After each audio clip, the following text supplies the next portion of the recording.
Channel நேயர்களுக்கு எனது அன்பின் காலை வணக்கம்.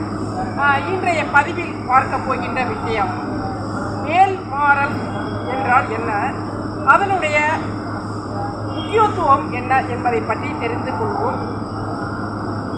முருகப்பெருமானின் அருளாசி பெற்ற ஸ்ரீ சச்சிதானந்த சுவாமிகள் அவர்கள் அருணகிரிநாதர் வேல் பற்றி எழுதிய பாடல்களை முறையாக முன்னும் பின்னும் வழங்கிய புத்தகம்தான் வேல்மாறல். இப்போ நாம் சொல்லுவோம் மந்திரத்தில் மாங்காய் காய்க்குமா என்று. காய்க்கும் என்பதுதான் உண்மை.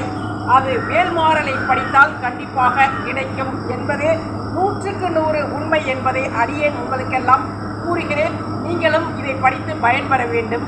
வேல்மாறலை படிக்கும் பொழுது திருமணம் கைகூடும், கடன் பிரச்சனைகள் தீரும், அலுவலகத்தில் அமைதி கிட்டும். அதை தவிர புற்றுநோய் போன்ற கொடிய நோய்களில் இருந்தும் விடுதலை கிடைக்கும். நமக்கு உடல் ரீதியாகவும் மன ரீதியாகவும் நமக்கு ரிலீஃப் கிடைக்கும். அந்த வேல்மாறலுக்கு ஔஷதம் என்ற மற்றொரு பெயரும் உண்டு.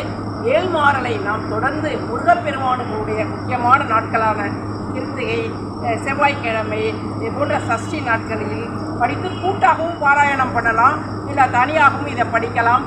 அனைவரும் வேல்மாறலை படிப்பேர், வாழ்க்கையில் வெற்றி பெறுவீர் என்று அன்போடு இதன் மூலம் நான் கூறுகிறேன். இதை பார்க்குறவங்க ஒரு லைக், ஷேர், சப்ஸ்கிரைப் பண்ணணும். நன்றி.